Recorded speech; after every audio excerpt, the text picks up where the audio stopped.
បងអួចផ្ទះមកឃើញដើមលហុងយល់ចុះយល់ឡើងចម្លែកខុសធម្មតាមានអារម្មណ៍មិនស្រួលក៏និយាយប្រាប់កូនស្រីដែលទៅនឹងកូនខ្ចីនោះថាក្អយលួងអាចៅឲ្យបាត់យំតិចទៅមើលម៉ោង12ជាងទៅហើយរំខានគេដេកគេពួនក្មេងវាយំខ្លាំងយប់ជ្រៅអញ្ចឹងអត់ល្អទេណាចាពុកខ្ញុំកំពុងតែលួងហើយកូនខ្ញុំរាល់យប់មិនដែរយំខ្លាំងអញ្ចឹងទេតែយប់នេះចម្លែកណាស់លួងយ៉ាងណាក៏មិនបាត់ដែរមើលវាផងកុំឲ្យវាយំខ្លាំងពេកចាពុកអាកាសធាតុនៅយប់នោះក្តៅស្អុះខ្លាំងកង្ហា3-4បក់មិនលហើយសោះនោះឡើយបងអួចនឹងទ្វារក្នុងផ្ទះចំហទាំងអស់លុះស្ងាត់សំឡេងកូនយំបន្តិចស្រីអោយកូនពូមឿនដែលទៅតែនឹងកូនខ្ចីនោះក៏បានដូរកន្លែងដេកជាមួយនឹងប្អូនប្រុសមកដេកនៅឯគៀនទ្វារជាមួយនឹងប្តីវិញ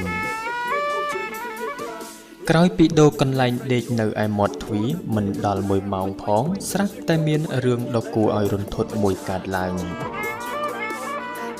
ដេកនៅក្បែរទ្វាររៀងមានខ្យល់បន្តិចកូនតូចនិងអ្នកផ្ទះនៅក្នុងផ្ទះទាំងអស់ក៏បានដេកលង់លក់នៅឡើយតែស្រីអោយម្នាក់ប៉ុណ្ណោះនៅរើចុះរើឡើងដេកពុំលក់សោះឡើយលុះបែរទៅមាត់ទ្វារស្រីអោយក៏បើកភ្នែកធំស្ទើរតែលុះព្រលឹងចេញមកក្រៅនាងបានឃើញមនុស្សស្រីស្លៀកឈុតសចងក្បិនម្នាក់សក់ក្រញាញ់ភ្នែកពណ៌ក្រហមលៀនប៉ុនពងមន់ឈរសម្លក់ស្រីអោយពីចិណ្ដាលផ្ទះមកស្រីអោយភ័យស្រែកផ្អើលអស់អ្នកផ្ទះក្រោក3កូនរត់មកបន្ទប់របស់ឪពុកយ៉ាងលឿនពូមឿនដែលជាឪពុកនោះក៏ចេញមកក្រៅហើយក៏បានឃើញស្ត្រីស្លៀកឈុតសចងក្បិនម្នាក់នោះដែររីឯសមាជិកគ្រួសារក៏ផ្អើលនឹងសំឡេងដែលស្រីអោយបានស្រែកតែចម្លែកណាស់មនុស្សនៅក្នុងផ្ទះ7នាក់តែអ្នកមើលឃើញស្ត្រីចម្លែកម្នាក់នោះមានតែ3នាក់តែប៉ុណ្ណោះគឺពូមឿនស្រីអោយនិងចော့ដែលជាកូនពៅពូមឿនដែលដូរកន្លែងដេកជាមួយបងស្រីកាលពីយប់នោះចំណែកឯអ្នកដែលមើលមិនឃើញធ្វើភ្នែកលែកឡក់ព្រោះមិនដឹងថាមានរឿងអ្វីកើតឡើងព្រាយស្រីម្នាក់នោះមិនទាន់បានធ្វើអ្វីពួកគេទាំងអស់នោះទេអ្នកដែលមើលឃើញទាំង3នាក់នោះបានឃើញព្រាយស្រីម្នាក់នោះវាឡើងទៅលើដើមលហុងនៅក្បែររបងផ្ទះរបស់ពួកគេយ៉ាងគួរឲ្យញញើតហើយក៏បាត់ខ្លួននៅពេលដែលវាទៅដល់ចុងចំណែកឯកូនតូចដែលស្រីអោយកំពុងតែបីនៅនឹងដៃក៏ចាប់ផ្ដើមយំម្ដងទៀតប្តីស្រីអោយមិនបានដឹងរឿងក៏នឹកឆ្ងល់នឹងប្រពន្ធហើយក៏សួរថាយ៉ាងម៉េចនឹងអូននៅដេកសុកអាម៉េចបានស្រែកឲ្យ3កូនរត់ចេញពីកន្លែងនឹងចឹងមិញហ្នឹងអូនដេកអត់លក់ដល់ពេលបាយទៅមាត់ទ្វារទៅស្រាប់តែឃើញស្អីគេឈរនៅខាងក្រៅប្តីឮប្រពន្ធនិយាយដូចនេះចងចិញ្ចើមពូមឿនក៏ប្រញាប់និយាយកាត់កូនស្រី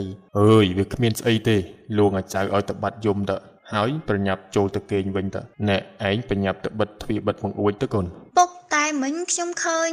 អញថាទៅដេកទៅពូមឿនមិនចង់ឲ្យកូនស្រីលើករឿងនេះយកមកនិយាយនោះទេព្រោះគាត់ខ្លាចអ្នកផ្ទះគាត់មានការភ័យខ្លាចគាត់ហាក់មានអារម្មណ៍ដឹងរឿងចម្លែកនេះតាំងពីពេលដែលគាត់ក្រឡេកទៅឃើញដើមលហុងយល់ចុះយល់ឡើងនោះមកម្លេះតែគាត់មិនដឹងថានៅក្បែរផ្ទះរបស់គាត់នេះមានព្រាយមកនៅតាំងពីពេលណានោះទេស្រីអោយនិងអ្នកផ្ទះរបស់ពូមឿនទាំងអស់ក៏បាននាំគ្នាចូលទៅសម្រាកវិញគ្រាន់តែលើកនេះស្រីអោយមិនហ៊ានដេកនៅកន្លែងដដែលនោះទេគឺបង្ខិតកន្ទេលរបស់នាងមកនៅខាងជើងបន្តិច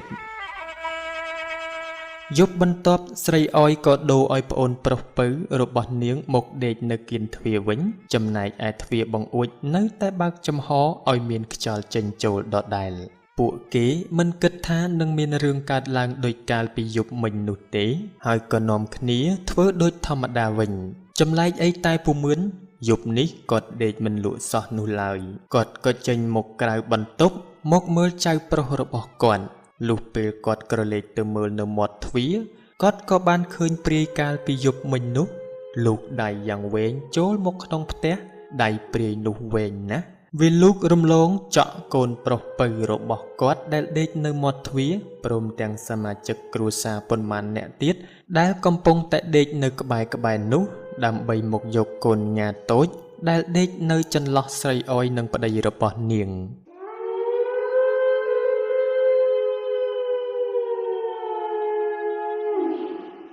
ពូមឿនឥតមានអារម្មណ៍ថាផិតភ័យអ្វីបន្តិចសោះឡើយព្រោះតែគាត់ជាមនុស្សចាស់ធ្លាប់ជួបរឿងបែបនេះញយដងណាស់ទៅហើយគាត់ខឹងនឹងព្រាយនេះណាស់គាត់ក៏ស្រវាចាប់ពូថៅទៅកាប់ដៃព្រាយនោះដែលបំរុងនឹងលោកមកចាប់ចៅរបស់គាត់ដាច់មួយកំណាត់ធ្លាក់នៅក្បែរកន្លែងដេករបស់ចក់ដៃព្រាយដែលពូមឿនបានកាប់ដាច់នោះ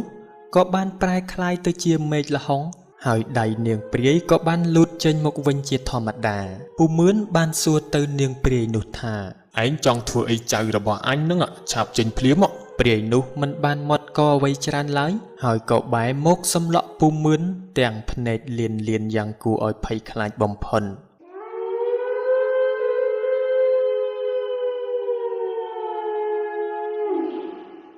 និយាយហើយនៅតែមិនស្ដាប់ពូមឿនក៏កាន់ពូថៅដែលមាននៅក្នុងដៃរបស់គាត់នោះដេញកាប់ព្រាយនោះឲ្យចុះ